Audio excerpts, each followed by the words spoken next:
Hey guys, and welcome back to the Panic Brothers. This is the first time we're recording, and you can see our faces with our amazing backgrounds.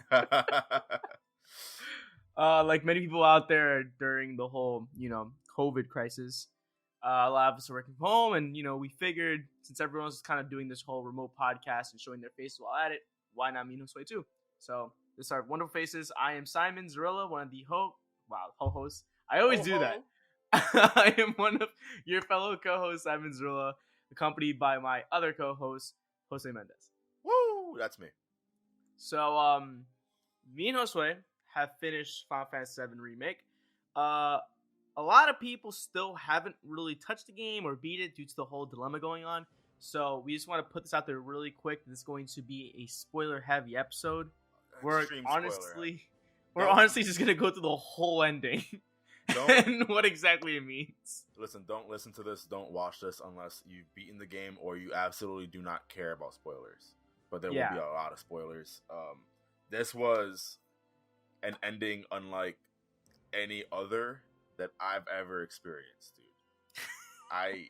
Both Sway had the main menu after the credits roll just stuck there as we both were looking up YouTube videos and Reddit posts trying to understand what happened. Dude, it was surreal. It's a surreal experience because you just don't know what you just saw. Like, you have a feeling that you know what's happening. Like, the first thing I thought of was, wait, did they kill a physical manifestation of Final Fantasy VII on PS1? What if instead of the whispers, it was literally a physical PS1 copy that they had to fight? That's funny, but it really was that. Like, they literally fought a version of the game. Like, this is how the story is supposed to go. Yeah. And they killed a physical version of an idea. Yeah. Once Red 13 started talking about what the whispers meant, I still kind of didn't understand it.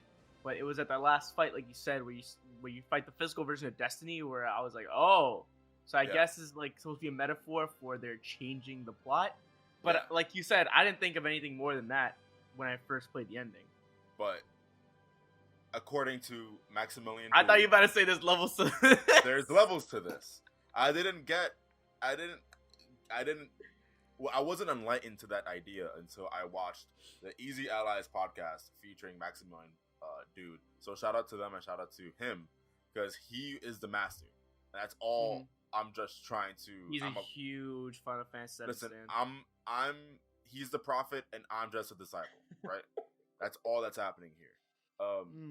But I gotta bring it back because I remember you beat the game before me. Remember? And the first thing I thought of, I had to ask you, the ghosts. Those I didn't even know they were called whispers yet. So I was just like, those ghosts. They play a part, don't they? And you were like, yep. Like, they reveal what they are. And I had a feeling from the jump. I knew what it was. They always showed up in scenes that were different from the original game. And from that moment, I had a feeling very early on in the game that these ghosts, in some way, shape, or form, are trying to keep things the same way as the original. Like, I didn't know how... I didn't get that in the beginning, so good for you for catching that.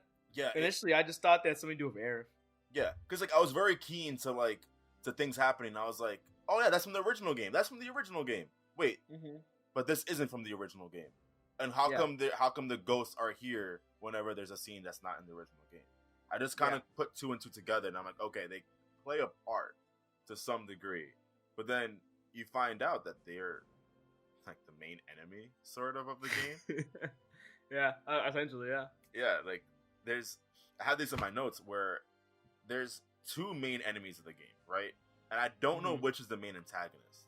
I want to say that the Whispers are sort of the secondary antagonists because you spend majority of the game focused on Shinra. Shinra is, in my opinion, without a doubt, the primary antagonist of Final Fantasy VII Remake. Yeah. And then a secondary antagonist is Destiny. Yeah. And then your face. And then Sephiroth just somewhere out there. My interpretation was also the same thing where it's like Shinra's definitely the main goal. That's what's driving all these characters. Yeah. But the whole game, they keep hinting that there's something bigger going on in the background. You don't really realize that to the end. And I'm really amazed that you caught that, because for me, the Whispers, it didn't make sense what they were for me in the beginning, and I didn't realize until I started looking back at the game where moments like the very first time they appear, Aerith is talking to Cloud, and the Shinra soldiers don't show up until Aerith leaves. So the fact that Aerith is still there when the Shinra soldiers appear was like, oh, so the Whispers are there for that reason, to push her along. And then you can look at any other example in the game, it's the same concept. Like Jesse getting hurt because they forced Cloud to go on the mission because he was supposed to go on the mission initially. And I thought, okay, that's cool. The Whispers are just destiny. But then when you look at how Aerith acts around the Whispers, you start to wonder, does she have a level of involvement we're not seeing? And that's when I started thinking, I think Aerith is the reason why things are happening. I think she, in a way, is trying to change or morph Destiny, but is unsure about the consequences that come after it. And I think that's why Aerith as a character is always bubbly, energetic, and carefree. It's because she knows the future. And the moment when the future was unknown, which is at the end of the game when they're about to break Destiny and she's unsure about what's going to happen, you can see she's no longer bubbly and energetic, and she's concerned because she literally says, I don't know what's going to happen to us. So that's why I kind of fuck with the Whispers, because it creates this like weird dilemma of Aerith where she's like, fuck, I don't know what's going to happen now, and I don't know if I'm still going to die and if things are going to end well because I changed things. Right. So I took the Whispers. So I took Aerith and the Whispers initially as this. So Aerith, as you know, has a connection to the planet because of her status as an ancient. And these Whispers are from the planet. It's quite literally the planet forcing destiny upon these characters. So whenever Aerith is surrounded by the Whispers, I sort of got this feeling that Aerith knew what they were doing, because, as I said, if the Whispers are the planet and she can talk to the planet, she knows what's happening. And I got hinted to that when we were in Aerith's room, and Aerith said, every time the Whispers touch me, I lose a part of myself.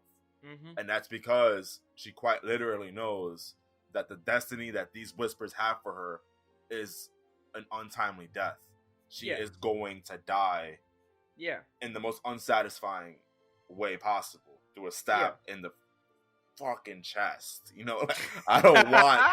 no one wants that. Like, if I'm gonna die, I don't want this long white-haired mother just stabbing me through the heart with a 60-foot sword, you know?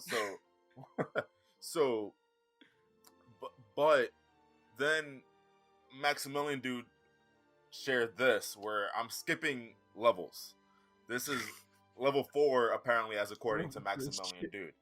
But I'm not sure if you caught on to this, if you read this anywhere, but Aerith finished the OG Final Fantasy VII using Holy.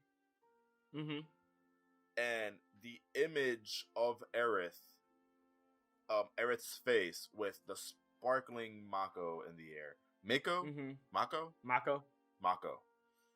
Sparkling Mako in the air mirrors Aerith's introduction in this game. Yeah. And people are taking it that the Holy from the original game is transcending time to kind of go back to Aerith and tell her, listen, this happens, and we are showing you the future through Holy. Like, Holy is essentially trying to course correct everything by talking to Aerith from the past. And the thing is, this sort of makes sense because the game, Final Fantasy VII Remake, hints that when you finally get through the portal at Red 13, you know, they all get these visions, and Red 13 says, this is what happens if we lose today. And it shows the events of the original game. It shows the events of the original game and Advent Children. And it's telling, and it's weird because you're thinking, but that's how it should go. Yeah. But then you start thinking that, wait, you know how games have good endings and bad endings? Mm-hmm. What if the original Final Fantasy VII is the bad ending? Yeah. And you kind of get that when they show Red 13 and his children running.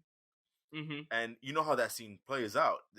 Red 13 is looking at a city, I think it was Midgar. Mm-hmm. The thing is, it was revealed through an interview that future, 500 years in the future, there are no longer any human beings living. All of humanity has been wiped out. Advent Children has humans, though. Yeah, that's only 2 years in the future.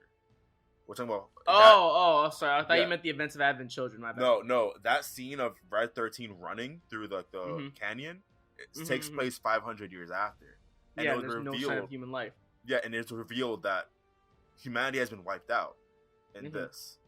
The original Final Fantasy VII remake, the original Final Fantasy VII ending is the bad ending, where no one wins. Humanity loses. In the long run, yeah.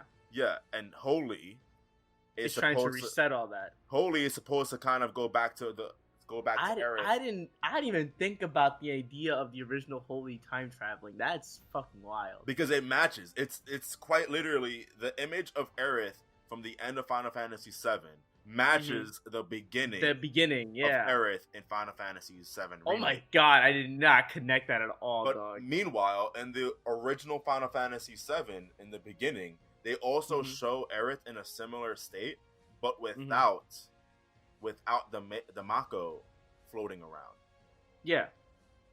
And so, the thing is, you can think that this is some just, like, yo, you guys are thinking way too much about this. Not just to me, but to Max. No, it's Nomura, so there's no such thing as exactly. To be quite honest. It's Nomura. Like, and the thing is, I also can't. They also brought up a good point where you can't just say that it's just Nomura. Nomura had a whole team behind this that were all signing off on this, including staff from the original game. They signed off on these story changes, and therefore it's not. It was Nomura-ized, but like. But everyone had the approval of it. Everyone had their approval of it. No, yeah, I saw this one article that said Nomura and his team felt like, yeah, we can just remake the original game and like do the whole story again. But that's kind of boring. Why don't we just not only do the same story again, but tweak it a little bit and change the story for not just new players, but also to add some spice to old players' game. Right. And that's why my feelings on this ending are really mixed right now, because it all depends on the future of this. Yeah, I say it depends on part 2. Part 2 is really gonna make part 1. Yeah, exactly. Like I would absolutely hate this ending with a passion if 2 or part 2 just plays. If part 2 messes up Sephiroth more and makes like whatever he does irrelevant and just changes the story drastically, then part 1 is going to be hyped for what it was in the beginning, but that part 1 ending is going to be terrible. Yeah.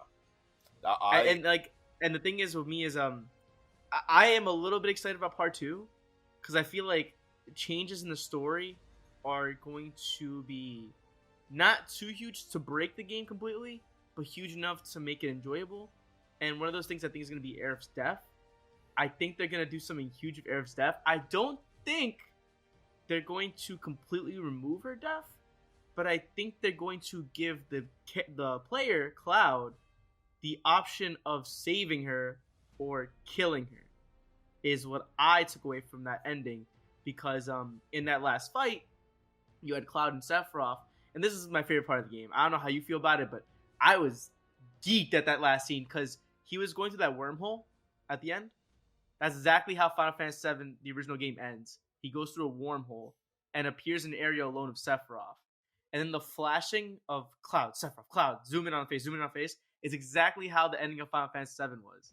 So I was like, oh my god, this is just like the ending.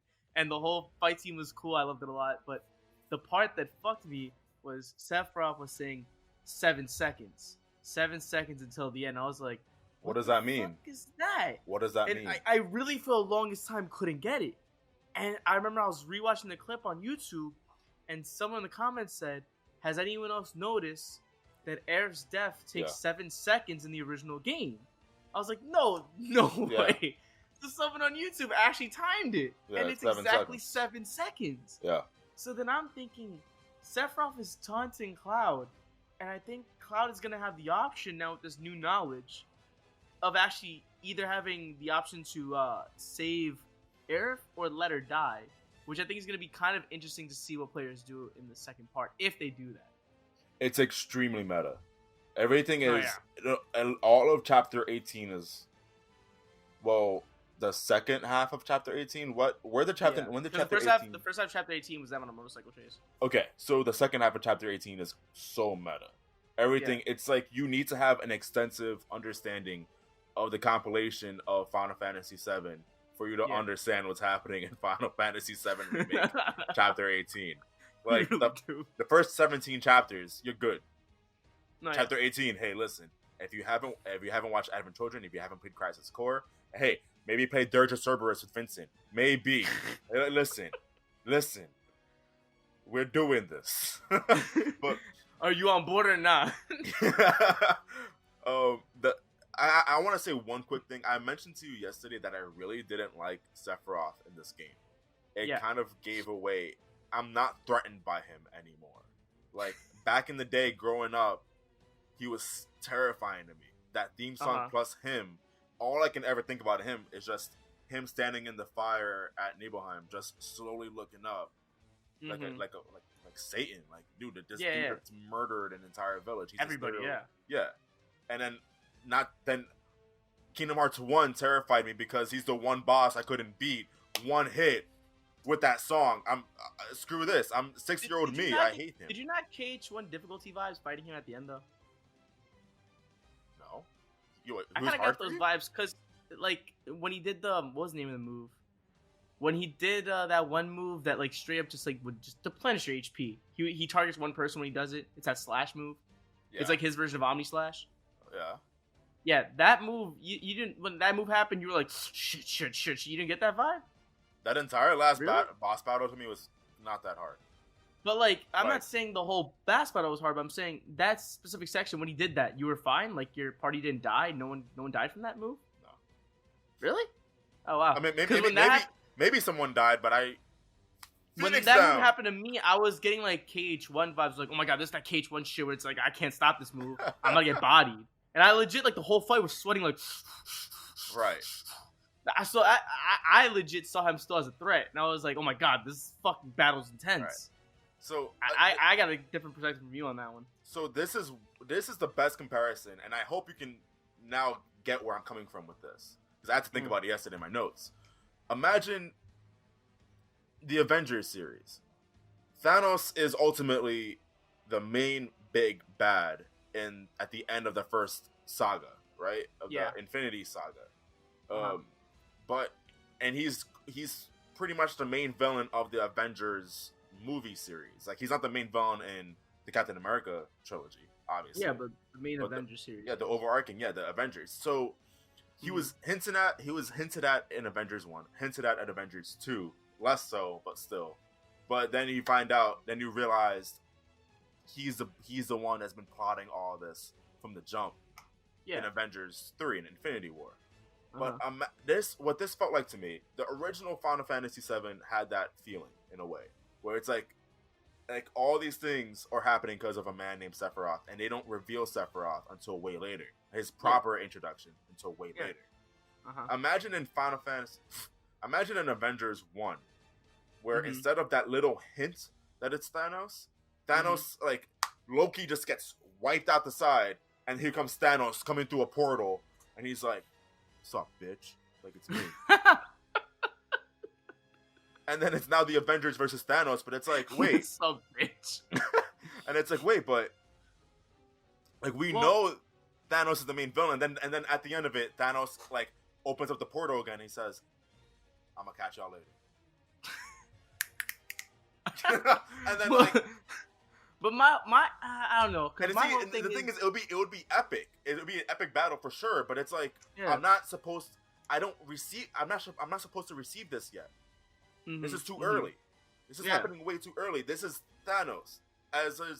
This is Sephiroth. There is no way that I should be having this battle yet. This is supposed to be an end game thing. Otherwise, what's gonna be who's gonna be the main? Who's gonna be the last boss battle in the next game? And how many games is gonna be? Right? Let's say there's 3. Is Sephiroth gonna be the final boss battle in all 3 games? Well, my whole thing is I feel like the Sephiroth final battle wasn't anything crazy. It was just them fighting him in like his base form.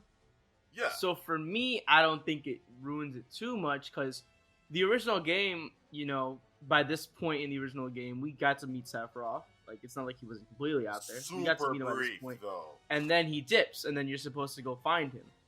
And I feel like this game, you meet him, and you're supposed to go find him, and the only thing they really added that's substantial, in my opinion, is them with that boss fight. And I don't think the boss fight takes away too much from Sephiroth. But it's still a boss battle that isn't deserved yet, in my opinion. Like, they had the song, too. And that's to me, that song is like, bro, this is the last fight. Yeah, I'd rather have heard that song. I'd rather feel like I'd earned that song through 3 games. And then imagine at the end of the 3rd game, you haven't fought Sephiroth once. At all, yeah. And then out of nowhere, it's just... Well, that's what I'm like... that song is so good in the remake. There's not even anything like that in this game. They just had it in the boss battle. No, yeah. It took me like a third of the way into the boss battle, and that's when I'm like, oh, they're playing the song. But it didn't do it right for me. Everything about that just didn't feel right to me. But for me, like I said, like the battle is not that big, and I also feel like when I was fighting him, I got the vibe that Sephiroth really wasn't trying that hard. Like he's kind of just standing there. He like throws a couple spells. He'll do that slash thing. So his lack of effort and the fact that I'm trying so hard just to beat him, and it's not even going that well, tells me that like I'm not ready, and it kind of just moves on with the story, and I kind of don't think too much on it. It's kind of like when in Wind Waker, Link gathers all 3 of the Din, Pharaoh, and Nehru pearls. That's before that, actually, I think. Before that, even, he sneaks to the base to find his sister, and then he tries to confront Ganondorf with his base sword and shield. Did you just say he's gonna go fuck Ganondorf? Alright, Ganondorf, open up your pants, bro. We're doing this. He comes with a base sword and shield, and Ganondorf literally bitch slaps him, and he has to get saved by a dragon, and then he escapes, and then you fight the real final fight with Ganondorf later. Yeah. I kind of got the same vibe with this, where it's like, I am too strong for you. I am not phased. You thought you won that boss battle, but I am not phased in the slightest. You are nowhere near my level. So for me, I still think Sephiroth is a threat. Do I think he should have appeared as that many times he did in the game? Absolutely not. He appears every 30 minutes and says some vague shit, like, did you left your fucking oven on? And then he dips, and it's like, why did you just say that? I think that part's bad. I would have been perfectly fine if he showed up at that very beginning scene, like in the fire. And then the end. And then the end. Yeah, that I would have been like perfect. But he shows up, like you said, every 30 minutes, where it's just him doing.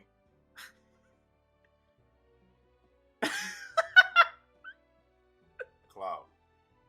So I see you're still messing up, huh? No, it's straight up just.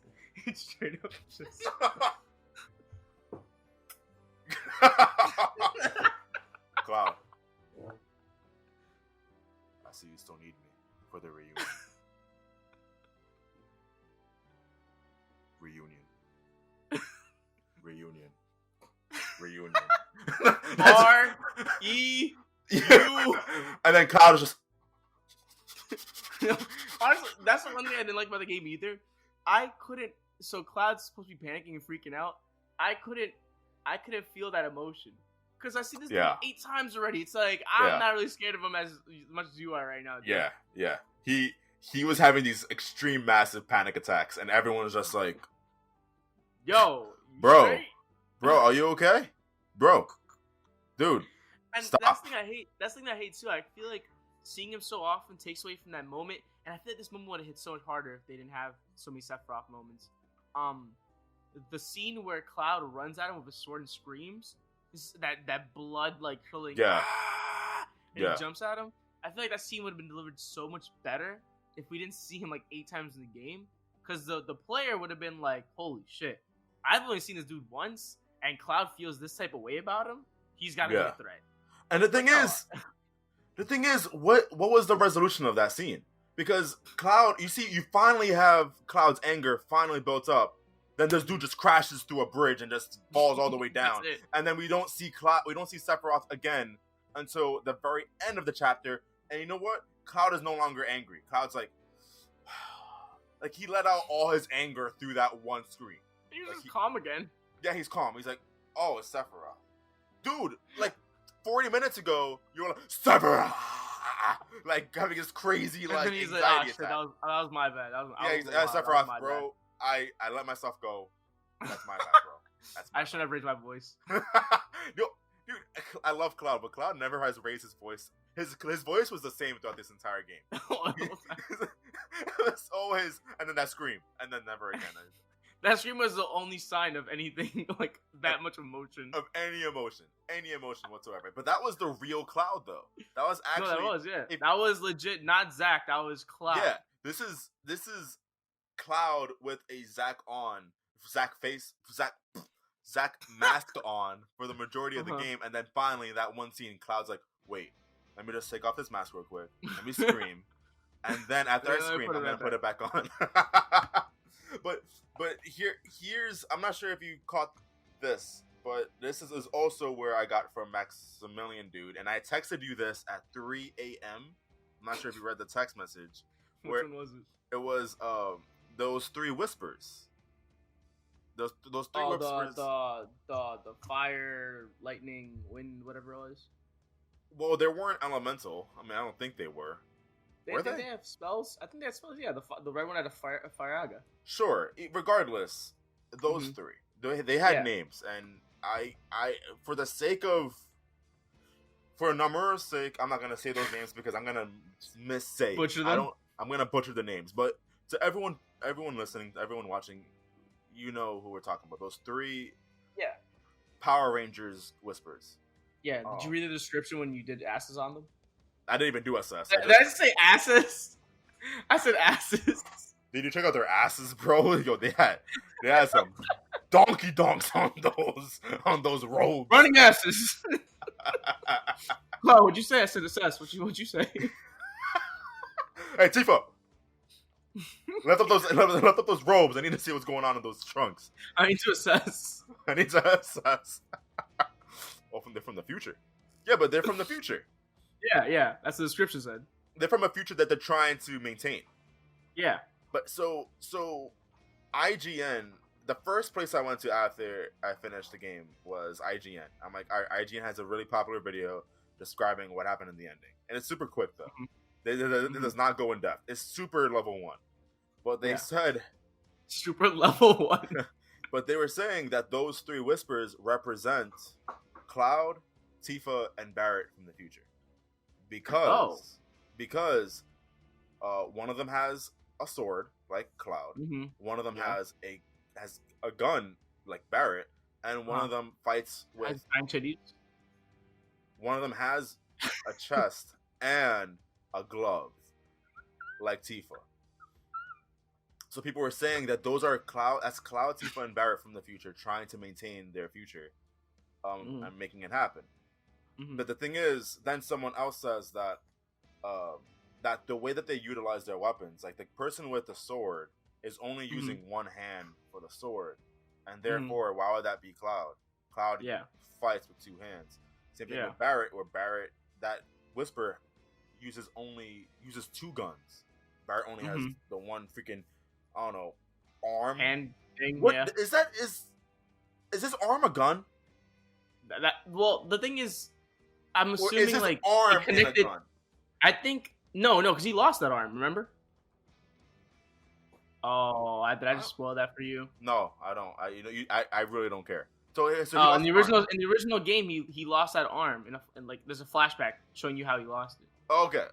So I think they surgically just connected nerves to the thing, I guess. Okay, that just escaped my mind. And you know why? Because for some reason I felt like when I was watching Final Fantasy VII Advent Children that there was a scene where he had 2 arms, and that's why I'm like, oh, okay. Maybe I'm just. And then he just put it on. That's All right, let's roll. That's exactly what I was thinking. But regardless, right? So then someone said, that can't possibly be them from the future because of the weapons that they use. It just doesn't make any sense. Cloud uses, like I just said. So then someone brought up the point. Well, what if that these three? What if these three are actually the Advent children? What if these three are Sephiroth's remnants from the original from Final Fantasy VII Advent Children with Kadaj and those two others? Yeah. And people say that, and the reason why is because one of them fights with only a one-handed sword. One of them in one scene uses two guns. Yeah. And one of them uses just the fist to fight. Yeah. And then it's further backed up because what happens when the three of them merge? Remember when they that giant Bahamut sin thing? Yeah, they become Bahamut, which was the exact monster that they summoned. Yeah. In the movie. Yeah. And then the final piece of evidence for this was, and again, this is all based on what I heard from Maximilian Dude, right? But the final piece of evidence for this is, oh shoot, I left my notes the other somewhere else. But the giant monster, the giant whisper in the background that you fight briefly. You remember what the name of it was? No. The Harbinger. It was Harbinger. Oh, okay, yeah. And people are connecting it to Final Fantasy VII Advent Children because Vincent calls Sephiroth the Harbinger of Death. Really? In the movie? In the movie, Vincent calls Sephiroth the Harbinger of Death. And again, you would be like, "Well, that's a weird. That you're reaching," but it's Nomura. No, that's kind of Nomura would pull. Yeah, Nomura is the director of Final Fantasy VII Remake and was the director of Advent Children. So, wait, do you think then the game is trying to say that Sephiroth's peoples were trying to stop? Yeah, because they would only exist if the regular timeline was maintained. This is the three of them fighting for their future. Oh my god! Because what happens if they change the future? They don't exist yet. They won't exist. Holy shit! I didn't think. But Cloud, Barret, and Tifa would exist regardless. Why would they be fighting from the future if they're gonna exist in that future? They in the assess. They quite literally say something that's like they're fighting for their future to still. Yeah, their fight for future just remain the same. Yeah. Yeah. So why would you think? Do you think this is a not clever, but a interesting way of Nomura trying to cancel the events of Advent Children? When it's like, no, you killed the movie. Oh no, well there goes that. Well, it's only a theory, right? But it makes makes sense. Numerical sense. This would be something that Nomura pulls, where it's like, maybe it is, maybe it isn't. I'll never tell. Just like how we'll never know whether or not the dark side in Kingdom Hearts 3's opening that you fight in the tutorial. I mean, maybe it's Kyrie's Heartless. Maybe it's not. I'll never tell.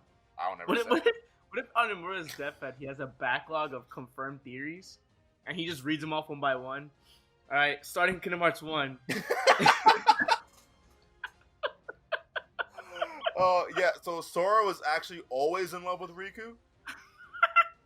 But when he realized that Riku wasn't reciprocating those feelings, he went to Kyrie. That's what happened. Theory 2. It's like 3,000 theories. 3,000 theories. And this is all him. Like he's like, oh yeah, I'll be in the studio cooking these up, man. This is all I do for a living. This is all I do. It was fun watching y'all trying to do my job, but y'all suck at it. Y'all suck, because guess what?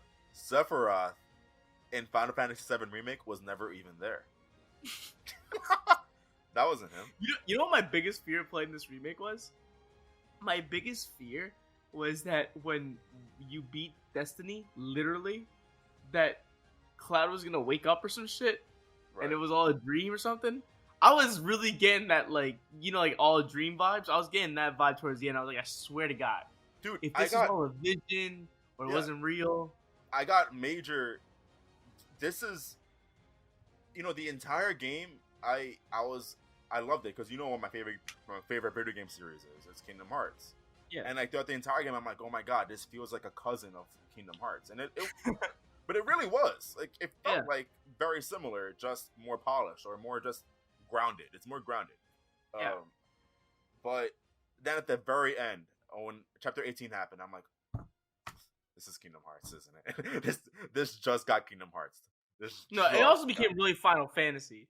Because when I started to realize that I had to fight that giant whisper, I was like, yeah, I was wondering when a giant mythical beast is gonna come in at the end. Yeah. I thought so. You texted me. I think I don't know what chapter I was in, maybe 14, and you were just beating through the game, and you were like, "Oh, this ending just got really Final Fantasy." And I thought you meant that for the Genova monster that you had to fight, the monster that Marco turned into. Like Marco turned into that, and I was like, "Oh, this is Final Fantasy. All right, yeah, this is it." Oh. Then you were like, "No, this is just wait." Because when they started talking about changing fate and destiny, I was like, oh, this is so Final Fantasy, it hurts. Because do you know who they fought at the end of Final Fantasy 9? No. They fought Death. They fought literal Death, and he never showed up at any time in the game. So I'm realizing that Final Fantasy just has this knack for making an ultimate villain in the game a theme. No, honestly, or just an idea behind everything going on, or an idea. It's like quite literally like, oh, bro? They would turn. I don't know. I can't even describe it, man. Well, give me a theme. Give me mortality. Huh?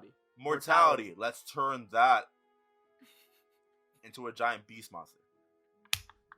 Final villain. Oh, time? We can make time into a monster. Oh, space. Just a theme. Bro, a theme like sadness. Let's turn that into something. We have something there. Emotions. We can make game out of that. Emotions. We can do that. So, my biggest two concerns with the future of this game now is, two things are on my mind that are really bothering me. One, they might ruin Sephiroth in part 2, because now that the timeline is different, his motif might be different. His actions might be different. His whole character might change. And I kind of feel like we are all very happy with how Sephiroth was. He was a guy that was obsessed with becoming one with Genova again. And reclaiming, the whole ancients on the planet.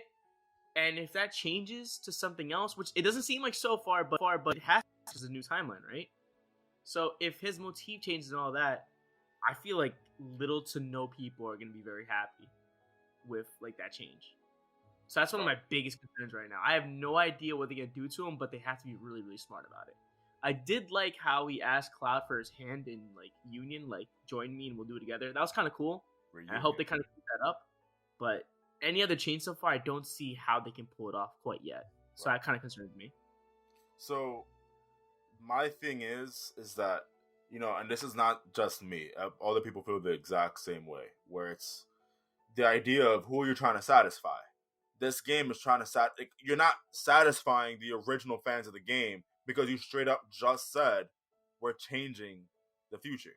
Like, don't expect the original game. And people are like, but we've been asking for just a straight up remake of the original game. No, shut up. Yeah, like, don't. But then you're also alienating the new fans with that same logic, where new fans are like, oh my god, I get to play this classic, but now in the way that I would rather see it. I don't want to play with polygons. I don't want to do that. Yeah. And I don't blame them. But now you're not even playing the original story. Yeah, but now you're not even playing the original game. Mm-hmm. So it's the same. You're not satisfying these two camps at all. So then what's going to happen? How can you satisfy both? And that's the thing. Square Enix to me is on really thin ice, where I feel like they can satisfy everyone in the most genius way possible, where you can tread new ground while retreading the same old ground, but you need to walk that middle road. I feel like people are thinking that the next part in this series is going to be some wildly different campaign, or just wildly different, like, I don't know, you never know. Right. What if the next thing that Cloud and the gang run into is just Yuffie selling drugs in the corner, like, and then I'm just trying to get right, sir. Yeah, and then the high wind, Sid is flying, it gets crashes into something mountain, and it's like, oh, no more high wind. I guess we just gotta walk by foot everywhere we go. Oh, that Sid sucks. just dead. They just kill Yeah. Sid. What if Sid dies, right? And then it's just, what if Kate Sid turns into a dog, and it's like, yo, this is so different than the original. And it's like, well, duh, yeah, but I don't think they're gonna go that Dog. route. I don't think they'll go that route. I think the best thing to do is to still give me 90% a remake of the original. Have the same story beats as the original. But then I don't mind if you give me just a little bit different, like in this game, where like some things were a little bit different, some things were a little bit off. You still gave me a direct remake of the original though. Like Final Fantasy VII Remake, no matter what, it was still a remake of Midgar. That sequence with Sephiroth happened after all the direct retelling of the game. Give me something like that where you still give me an adaptation, a remake of the original, because that's what I wanted. I got kind of bothered by that when I found out that they're changing Fate and now don't expect the original game anymore. I got bothered because I'm like, hey, but I was in that camp where I was like, but I really kind of wanted to play the original game. Oh yeah, I feel like a majority of people who picked up this game wanted that. Yeah, but then Nomura also makes sense where he's like, no, well, I mean, like, yeah, we can give it to you, but we're gonna why not, baby? We're gonna throw him some spice. We're gonna throw in adobo. Let's give in, let's put in the little pepper. Let's put in some more depths. It's gonna make my whole thing is though, I feel like they're not gonna do 90%. I think they're gonna do less because we saw visions of Aerith's death and we saw a vision of Cloud about to do the final strike on Sephiroth. When we were told that these visions are what happens if we fail. So now they didn't fail, I feel like Aerith's death is gonna be vastly different. And I feel like Cloud against Sephiroth at the end is going to be vastly different too. Maybe Cloud's not even the one to finally kill Sephiroth. Maybe it might be Aerith. Right. I really have no idea. I think they're going to change it drastically. So I'm going to bounce off of that because what I really hope happens is that they sort of learn, and I mentioned this to you before, they sort of learn that the only way that they would win is if those events happen. Maybe change up certain things so that way certain things could change. But the only way they can beat Sephiroth, the only way they can beat Jenova is Aerith dying. Aerith dying has to happen. And the gang meeting the rest, Sid, Yuffie, Kate Sith, that has to happen. Right? Like all the major story beats need to still happen. Otherwise, if you change too much, like you will lose. Like you're going to lose. And what I feel like would be a really great way of showcasing that, where you're giving me something new, but you're not changing anything, is through Zack, right? So I wrote down this idea where what if in this next part of the game, right, this next part of the remake, we now have an alternate reality, right, where Zack exists. Zack now lives. So what happens in that reality, right? Cloud's gonna be a little bitch. Like Cloud doesn't, in this new reality, Cloud is no longer a hero. Cloud will never meet Avalanche, and Cloud will never go through a series of events that leads him to meet Aerith. That will never happen to Cloud. Zack will go back to Midgar, make out with Aerith, and like behind the church. Behind the church. Behind the church. And then and he may take the place. Maybe the events of Final Fantasy VII will still take place, but with Zack instead. He's in Cloud now. But the thing is, why would that happen? They only met Cloud because they needed a mercenary for hire. Would Zack be a mercenary for hire? Nah, probably not. Probably not. So we're gonna go through this story now. We might see this where what I think would be really cool and what could be a really great way to showcase this idea that no, things need to happen the way they did, is to show like Cloud, the main adventure going through the main regular story beats of the original game, but then here and there, maybe between chapters, sort of like an Assassin's Creed Revelations, where once in a while you play through as Ezio, not as Altair. As that? Oh, never mind. We both messed up so bad. Because I thought you were saying to, you know what I meant. You know what I meant. Yeah. So like after every couple of chapters, you play as Zack, where you're kind Yeah. of going through a timeline that's drastically different, and then you realize this is the only way. That in this timeline you don't win. Yeah. If Zack is alive, Zack needed to die. Zack needs to die.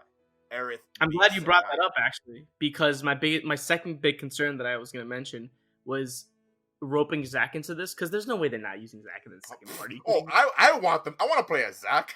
Give me that. No, yeah, bro. There's no way they just showed them like, psych, we ain't playing as him. So they're definitely going to use him. And my biggest concern was, do you merge the alternate timelines? Because that would be terrible. No, bro. Oh my god. But Nomura might actually do that, which scares me. Because if they merge the two timelines and try to make it work together, that's going to create so much confusion, and it's going to break the meta of the game way too much.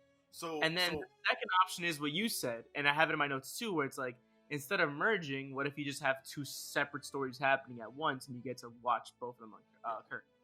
I'd love that. But yeah, Maximilian dude brought up this point where I don't know how I feel. I'm not in love with it. That the death, you can make the death of Aerith so much harder by roping Zack in now. But how do you rope him in, though? I don't know, but you now have these two timelines where, let's say they do merge. God forbid.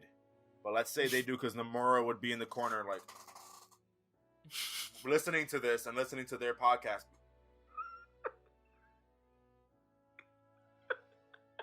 Say I won't. Say I won't. Hey, yo, you guys are giving me ideas I didn't know I needed. Or maybe Nomura's in the back with his notebook and be like, you guys are so off. You guys are so off. Because the next game, you're going to find out that the third timeline actually has Chrono and Sora. And Yozora is the key behind all of this. If he somehow wrote Yozora into Final Fantasy VII, I hate this man. No, I hate this. The thing that I'm so scared about is that I'm not 100. No, like I don't not believe he wouldn't do that. You know what I mean? There's he's definitely trying. There's some percentage where he might do that, where he's just like, because even Leslie, the character Leslie, looks like Yozora, and I was thinking about that, and I'm like, is he doing what I think he's doing? Please stop. But anyways, you really beloved on the piano at the last clip of the game. Oh my god, dude! Hey, time out. What's happening? If there was ever an event in like the last part of the series where like all the timelines are merging, all the realities are merging, and then you just see all the heroes of Square Enix pull up, and then just see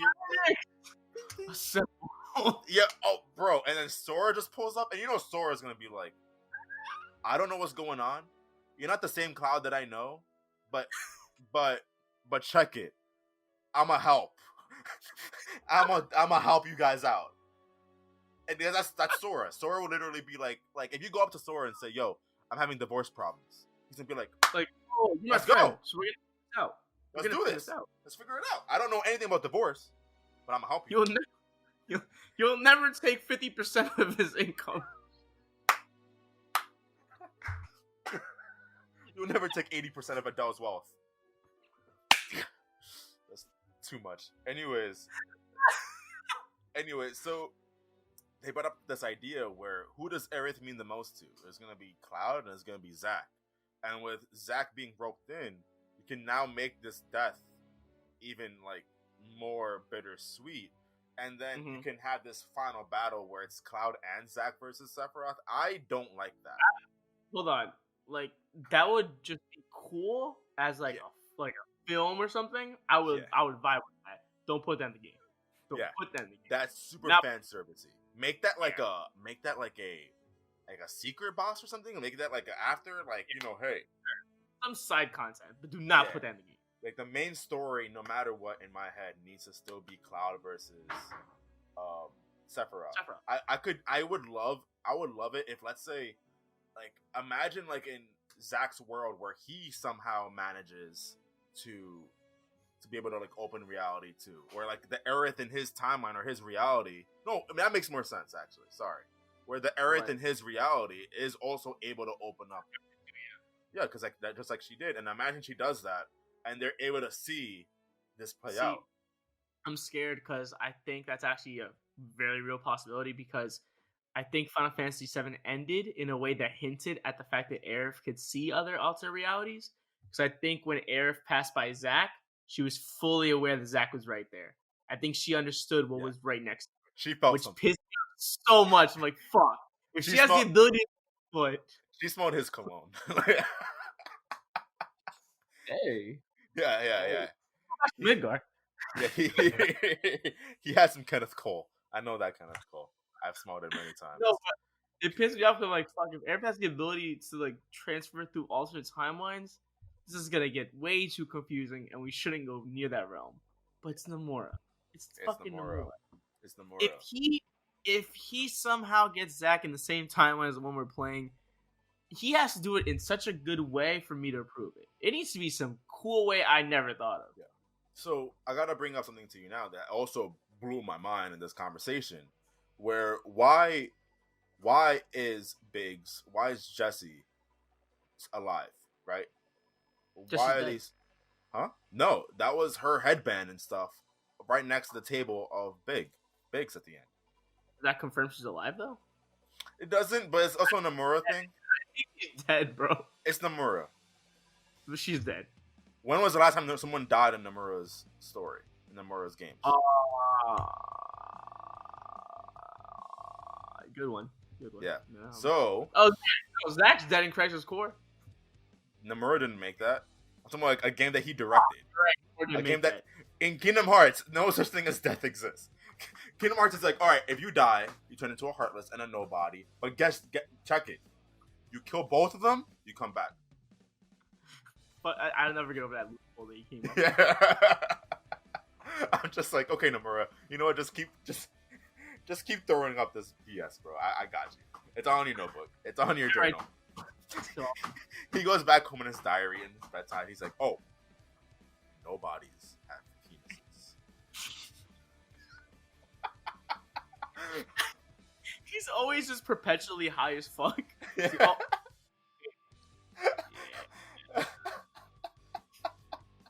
Oh my god. Anyways, so and the whole Leslie thing, right? So why was Leslie a thing?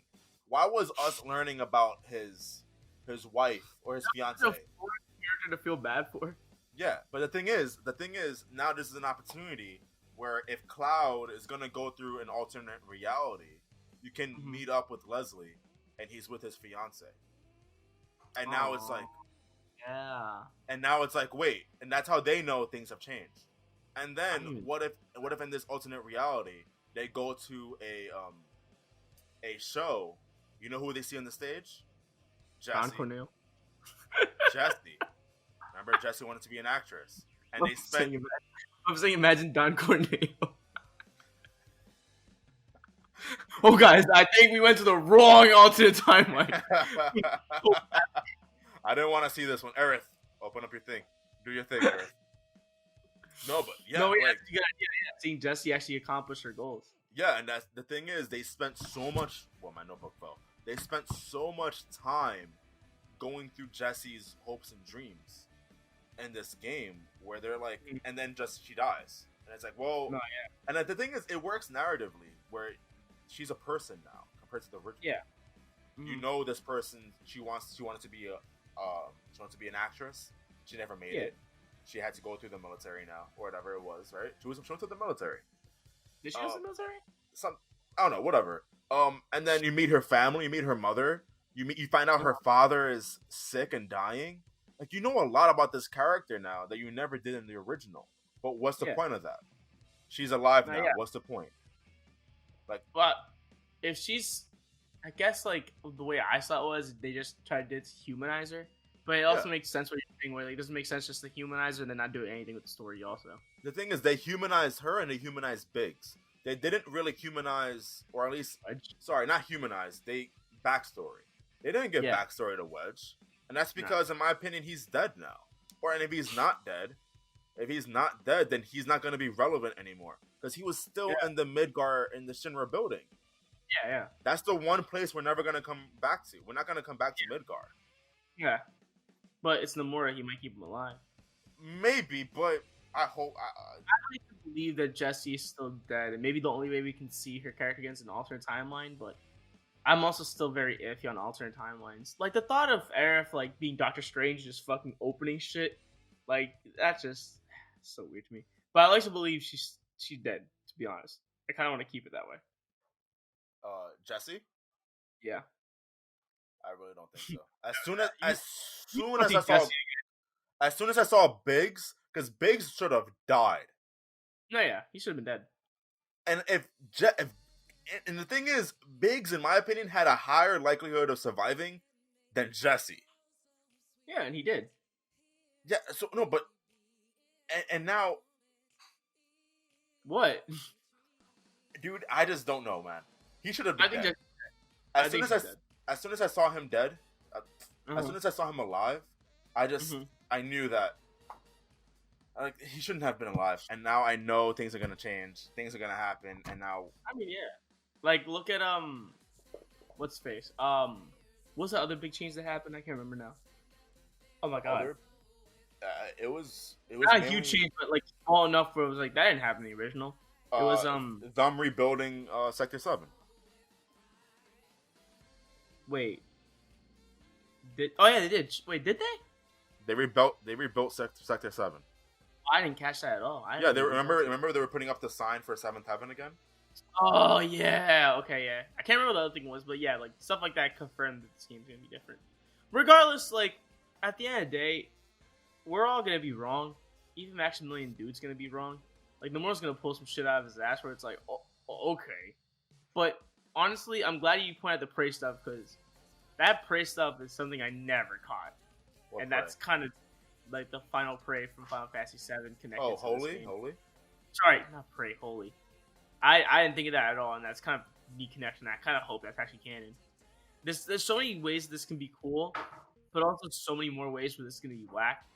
That, like you said, they're on thin ice, and I just hope they pull it off. That's exactly the case. Like, if Nomura can pull this off efficiently, then he's a genius. And I already kind of think he is with Kingdom Hearts, and I know I'm in the 1%. But yeah, you definitely in the 1%. I'm in the 1%. But the thing is, you know how there's levels to this. Like I said, there were levels to Kingdom Hearts 3 that people just weren't about because they had issues with other parts of the game. Yeah. There's no real issues with other parts of the game. I still give this game a fun-ass game. This is still a 10 out of 10 game to me. Yeah, I fucking loved it. It's just the ending. And the thing is, the ending could make this game to me a 9 out of 10 or an 8 out of 10, depending on how Part 2 plays out. Yeah, depending on how Part 2 plays out. Well, I don't know. For me, this game is always going to be 10 out of 10, to be honest. But Part 2 will hinder this game's story if it doesn't do that well. But I'll still keep seeing it as 10 out of 10 because I like it a lot. What can I ask you, before we close anything off or whatever, your thoughts on what the sequel is going to be called? Oh, I don't think it's going to have Remake in the name. I don't think it's going to have Remake in the name.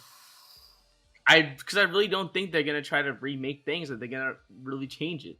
You think they're actually going to really change up the story? I told you, like, you said 90%. I told you, I think it's way less because we were shown Aerith Steph and we were shown Cloud killing Sephiroth, but those two things were going to happen if they failed, and they didn't fail. So I think those two, which are huge elements of the story, are going to change. Yo, but honestly, dude, a lot of people won't like it, I know, but I think they're going to do that. I hope that they have some sense. What people think. But I hope they have some sense because truly, like, even I don't know about pick it up if the story is wildly different than the original. I'd have to pick it up. Cause, dude, if they just go to a bunch, if the story is like this, who is the game for? Who is the game for? I mean, honestly, there are brand new people that still don't care. Like, for example, my cousin doesn't know anything about Final Fantasy VII, the original, and he didn't care about the difference in this one because he didn't know there were differences. So there's people like that also exist. Yeah, but you miss out on a humongous audience of people that actually wanted to. Oh yeah, you miss on your core audience. Are you kidding me? Core audience, and with that, What's the But point? I don't think Nomura gives a fuck, and he really wants to change the story. I think he wants to make the story something he prefers, and he wants to change certain elements. But So I still find that hard to believe because, as I said, even though he's a director, he's working with the original staff. He's working with people who worked on the original game, and even he's one of the original people who worked in the game. But I think Nomura got to them. no way. Me personally, I'm a big believer that I'm predicting that the next game will still be a majority faithful retelling of the next series of events of Final Fantasy VII for PS1, but just with slight twists, or you can explore this alternate reality playing as Zack. That's more than enough for me to be like, all right, that's extra content that's different from the original, that showcases your story, Nomura. You want to tell a story, Nomura? Tell it through another side, another story of not the one they were playing at. Through the 358 over 2 days version with Zack as the main character now. You think that's gonna be the name of the game? Final Fantasy VII. Wait a minute! Oh my god! 7 seconds in the game's Final Fantasy VII. Never even caught that. It's kind of dope. I doubt that's what it was. I'm just saying, isn't that a little too coincidental that like it took 7 seconds for Sephiroth to kill Aerith, and the game's called Final Fantasy VII? It's kind of way too coincidental. Anyway, I think the game's gonna be called Final Fantasy VII 2. Like Final Fantasy 10-2? 10-2. Yep. I think they're gonna go with the classic Final Fantasy Remake Part 2. If they do a Kingdom Hearts where it's Final Fantasy 7 1.5 remake, Crisis Reunion HD, I'd buy. Honestly, I'm telling you right now, they can make. I know I'm not in the popular category when I say this, but they can make 5 of these games with very altering stories and all this shit. But if they still keep this level of gameplay up, I'm fine. It's a fun game for me, and it sucks that the story's different, but I genuinely enjoy playing it. So you know what you are. What? You're me with Kingdom Hearts. What do you mean? Because at this point, people checked out of Kingdom Hearts because they're like, listen, this is way too much. This story is everywhere. Yeah. But there's people like me who are like, listen, I'm in it. I'll ride it out with this, baby. I'm in it, baby. That's you right now. You're like, hey. I love these characters. If they keep the characters and change story up, I'm good. Barrett could butt fuck Cloud. I'm in it. As long as it's a minigame. If it's a minigame, where I get to control either one, I can control the D button is to pump. I'm in it, baby. I'm in it. The what button is to pump? The square. Square button is to pump. Circle button is to retract. I'm in it. Triangles use a sex toy. I'm in it. Oh, I'm sorry, but that's way too fucking funny. As long as that minigame could be in it. I would buy that.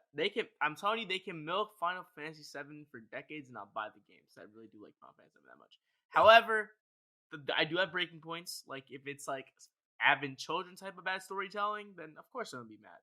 But I'm still gonna buy the game and give it. But that's sort of the territory that they kind of went in. If they do that, I'm gonna be mad. But I'm still gonna buy the game to play the game. I don't know, man. You said, sound like a stan. I mean, that's how I know that's how you feel when you talk to me about Kingdom Hearts. But it's still just like this is a little bit because you're crossing. The difference is that with every new Kingdom Hearts title, it's a new title. Like there's nothing to base it off of. But when you have this is almost on the border of false advertising. Okay, wait. Time out. I don't think it's that bad. Part 1, this one's not that bad. No, but yeah, this is not that bad. If they drastically change it, then yes, that's false advertising, which is why I don't think it's going to be called Remake. But then how many people do you potentially lose by not calling it Remake? I'll tell you right now, Josue, if you don't call it Remake and they change story by like 60%, they change 60%. If they change story by like 60%, they're probably going to lose half their audience. That's a huge hit. Wait, if they I'm not what? saying What? What if they do what? If they change the story by like 60% and they don't call it a remake, they're gonna lose like half their audience. And I'm not saying it's a good thing. That's Okay. commercially a terrible idea. Yeah. However, as a selfish human being who just likes to milk the fuck out of this series, I'm for anything right now, honestly. So I'm for it. I gotta ask one last question also. Your thoughts. This is not even about the ending anymore. This is now about the future. But your thoughts on DLC, because they have to do DLC. What will the DLC be? For this remake? Yeah, it has to be something. When I was I playing have through the game, I thought it was gonna be some sort of like Zack thing, where they might do a like a little Zack prequel. Like maybe give me a little bit of like a Crisis Core, a little bit like 4 hours of that. But now at the end, when I beat the game, I was like, oh, that's not happening, huh? So now I'm like, Do oh, you think maybe. that's not happening? Do you think? So the only thing I can think of is sort of like the Final Fantasy 15 scenario, where they give extra little bonus story segments and backstory to the party members. So maybe a segment where you play through Barrett's past or before he meets Cloud. Same thing with But Tifa. that happens in the main story though. So then, do you not do it in the main story? Things are changing. I don't know. Like, That's do true. you That's do true. like Cloud in Nibelheim, and do you do Barrett where he's from No, as DLC in the I was really just thinking of Barrett, not Cloud, because obviously Cloud's Cloud backstory is. Nibelheim for DLC? Then like, whoa, the main story's not gonna have this anymore. Yeah, that is true. I don't know, man. Honestly, I don't know. That's all I'm gonna say. I don't know what the DLC would be. I'm sorry. But you know, Nomura's. It makes financial sense to do a DLC, It would. and they would, You and know, it's gonna be an extra story segment. But what would it be? this isn't DLC related, but this is something that's always bothered me a lot about Final Fantasy VII. Maybe I'm wrong, but I'm gonna ask it. Probably. Yeah.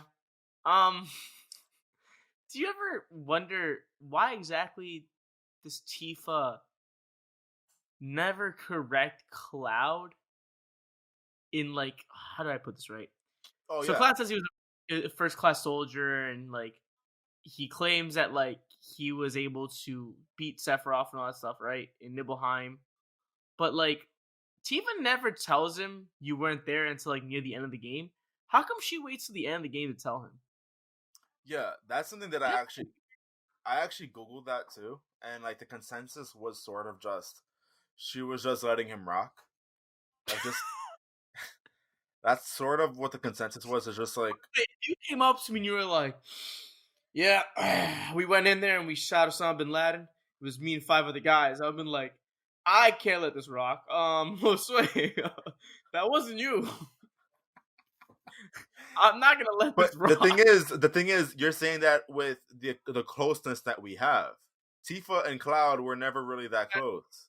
Like after like 2 near life-ending missions, you kind of have to be like, "All right, we're getting kind of close," and I feel like I should address the fact that you're kind of losing your mind. Yeah, but it's sort of like imagine if someone from high school that you haven't talked to, and that's that's really a good like amount of time, right?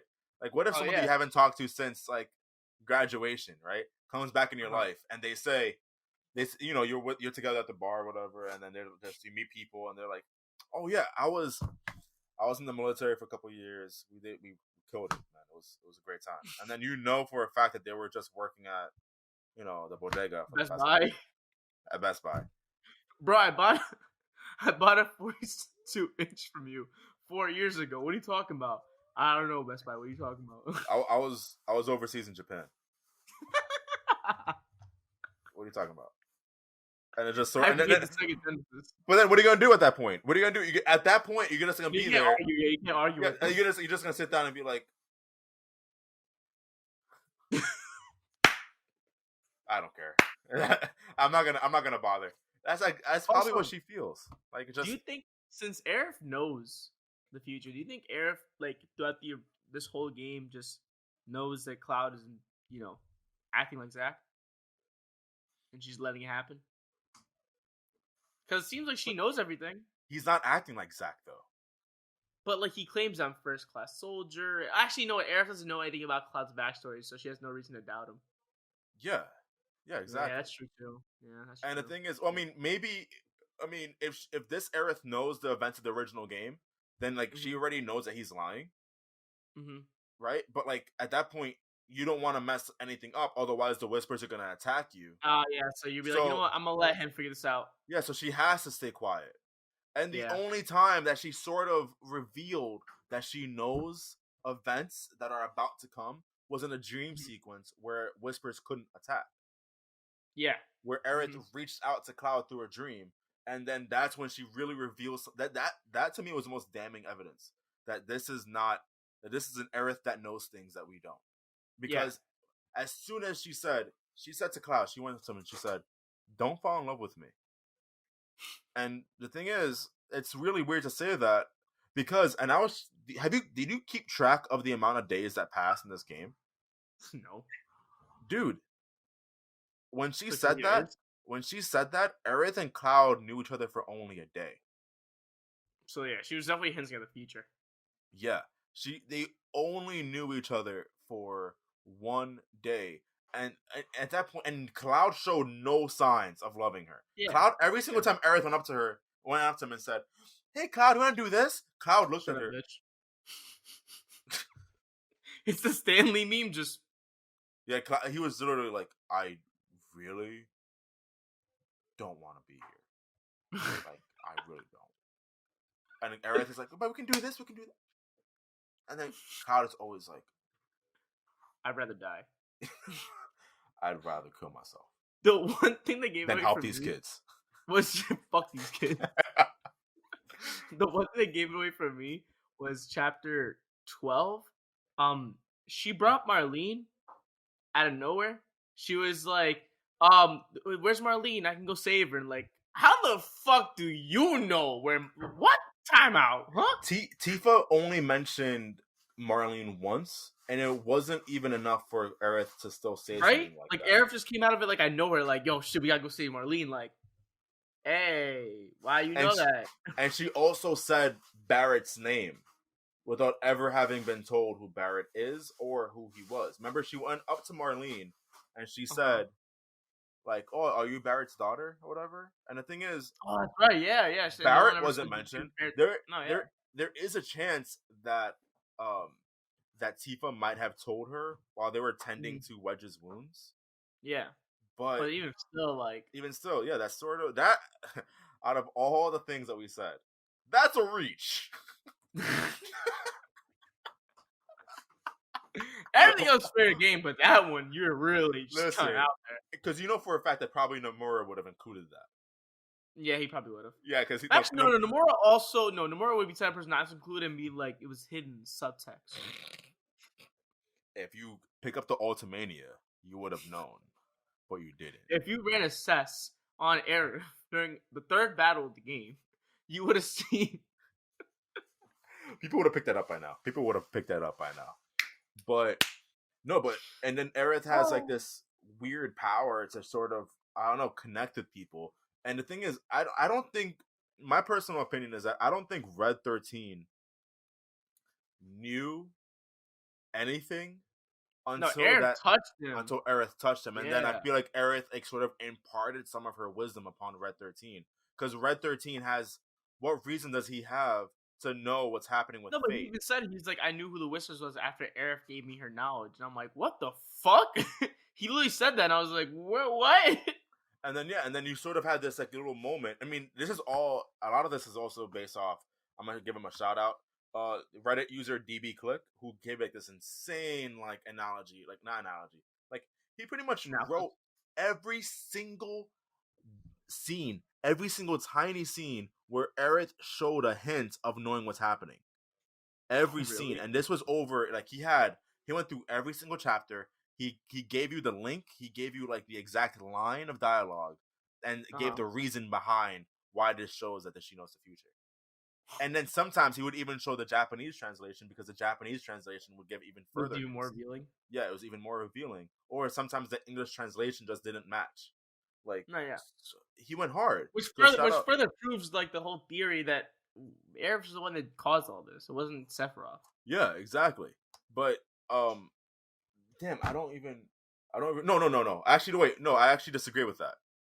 The whole reason why all this started happening, and the Whispers showed up and all that, was because Sephiroth. You're about to say something you don't agree with? No, it's not that. I completely agree with it. It's just Sounds ridiculous. Sephiroth was shirtless. Okay, I said it. Sephiroth has a deep V. He had a crew in the original. Sephiroth from this game, I'm pretty sure you kind of know this, but this Sephiroth is from the future. Uh-huh. This is Advent Children Sephiroth. Uh-huh. The entirety of the game. Okay. And the reason why Whispers showed up in the first place was because everything is now out of whack with Sephiroth being here. And this was first evident. Everything started becoming out of whack as soon as Sephiroth first showed up. And I'm not gonna say this correctly. Please refer to Maximilian Dude for the statement. Just take what I said with a grain of salt, but I think I'm getting it correctly, but I may not. The biggest piece of evidence for why this is not this timeline Sephiroth, when you first meet Sephiroth, they play. It's in the music. They play a song from Advent Children. Oh, really? Like the song is from Advent Children. I didn't catch that. We don't know that. You don't know the OST of. Oh, you don't know? You don't think I know the Advent Children OST? So don't look at me like that. I gotta memorize. Track 1, me and my primos. Track 2, then this Coquito's Fire. Track 3, the Chocobo Slide. Do you think Nomura ever had Coquito? No, yeah, that's how he comes up with these games. How come I don't get these ideas? He's not having the same recipe he's having. I thought the bigger reveal that he was from the future was 7 seconds. Like, how else would Sephiroth know? Okay, 7 seconds. That was the thing to me. But I thought the reason why Aerith started all this because, like you said, the Holy changed back to the beginning of the game. So I thought that Holy caused Aerith to change things, which then caused Sephiroth to change things. But how could she? Every single time she tried to change something, the Whispers stopped her. No, that's what I'm saying. Like, her changes created the Whispers because they were trying to stop her. But that's how I saw it. But at the same time, those Whispers... Damn, what happened first? The Whispers didn't show up until after Sephiroth showed up. The first time the Whispers show up is Aerith and Cloud. Yeah, but what happened first? Was it Cloud meeting Sephiroth? Or that came after? He sees Sephiroth after Aerith. Aerith is the first thing. So then that's the first... That's what I'm saying. I thought Aerith was the reason why they showed up. And then Sephiroth happened to also be changing shit. But Aerith was the source reason of why this all started. Either way, we both know both of them are fucking with shit. They both have ancient shit going on. They're both ancient people. Also, doesn't ancient kind of sound like a racial slur now? Fucking ancient. It kind of feels like they're saying Oriental, not gonna lie. Did you get the Oriental? Kind of. But can we just answer the question now? Do you think this is a good ending? Yeah. Do you like this? Yeah, I totally 10 out of 10. I'm loving this. I like it a lot. I haven't had this much fun with a story and the gameplay itself in a long time. This, like I said, I'll either like it depending on the sequel, or depending on the sequel, I will completely hate this ending. Hate it completely. I feel the same way about the ending, but I can't hate on the game depending on part 2 because I truly did love this game a lot. No, this was a fantastic film. Film? What copy did you get? Wait, you played it? You had to play it? What? Y'all are playing this? This is a game? No, this are we not talking about Advent Children 2? This is a fantastic game from start to finish. Like, this was, like we both said it, this is probably the best gaming experience I've had in a very long time. Yeah, and I'm But pretty sure it's gonna win 2020 Game of the Year, considering everything. yeah, there's not much competition. There's nothing else coming out really. This is gonna win it. Well, The Last of Us 2 will Got still come out delayed. this year, huh? Yeah, we got delayed. To this year still though. Yeah, but what month? I don't know. Oh, right. There's There's a a cutoff deadline. point. Yeah, so if it's past the deadline, then Do you think these companies really care about the Game Awards still though? no. I think Naughty Dog knows they make fire games. They don't need an Yeah. award. I feel like we're not at that point yet where like the Academy Awards, you know, like the Academy Where they Awards at have this to point, get it out. yeah, they do need to get that Academy Award. No, like I think games are still like. Yeah, they're working that stuff out still. You think Except for people- indie developers. I feel like if anybody cares, it's indie developers. They're like, oh shit. Yeah, because that gives them more validation. But for companies Yeah, who people already actually know have me now. validation, it's sort of like you're gonna buy Final Fantasy VII Remake, anyways. Us getting the Game of the Year would just be a little tiny extra bonus that we can add to the Game of the Year edition. But that's It's the Game of the Year edition. You think Sakurai even unboxed his award yet? He's no. like, oh, I won? Yeah, I know I exactly. won. He's like he's definitely working on making freaking I don't know. He's adding cosplay Cloud to the game. I will say that me playing as Cloud in Smash Brothers from now on is gonna hit different. I've been playing a lot more of Cloud now in online games, not gonna lie. If like every hit feels more fucking good. I don't know why. It Yeah. just feels better now. Yeah, I can imagine. I haven't played Smash yet, but I know the minute that I do, I'm gonna start up with Cloud and be like, okay, let's run it. Daisy, you're Aerith now. What if they add Sephiroth? Wouldn't that be wild Smash pick? It should be like an assist or something, but Honestly, if they add Sephiroth as a character, I wouldn't complain, but that'd be insane. no way, no way. That's what we said about Cloud. I guess. Think Okay, about Sephiroth's theme in the game. That'd be fire. They have a lot of other themes that they need to add in the game first before they can go to Sephiroth. I have nothing else to say. I have nothing else to say. I thoroughly enjoy this, and I feel like this is gonna go anywhere. And it's up to Nomura and his weird brain to figure stuff out. Yeah. I feel like fans are still sort of going through the motions, and I really need to rewatch every single scene with the whispers at least. Mm-hmm. Feel like I already did that. It was really insightful.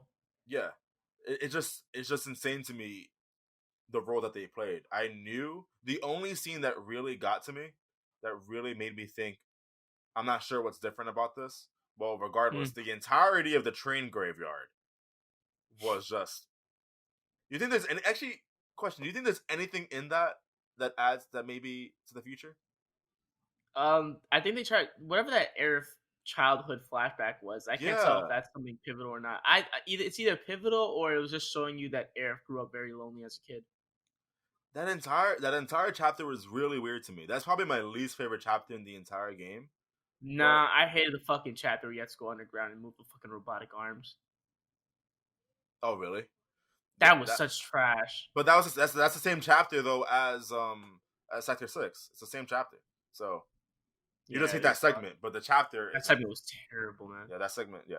But no, the train graveyard to me, the entirety of it, I was just like, what is happening? Yeah, and like the plate's about to fall. Can we go? Yeah, can we run through this already?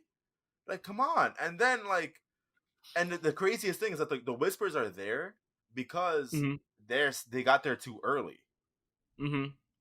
That's crazy to me. You spent all this time in the sewer, you spent all this time in the train graveyard, and y'all still made it earlier than you were supposed to? Yeah, doesn't make any sense. Whatever, man. Whatever. I'm excited for the future, though. Well, not excited. I'm very cautious. I want to be excited. I'm excited. I need to see. I'm genuinely rock hard constantly since being in the game. And with that, I think we're gonna call it. Yeah, there's a lot of levels to this, man, and I'm excited to see if anybody else comes up with more theories. I wish I had this really big brain energy to kind of tell what's big brain energy. Details. No, because people are just on this since day one, and they pick up every single tiny thing. The only thing I was able to pick up was that the Whispers, what their role was. But Yeah, I don't know besides how that, anyone people were picked up 7 seconds so fast. To be honest. yeah, and then people were able to pick up the Holy.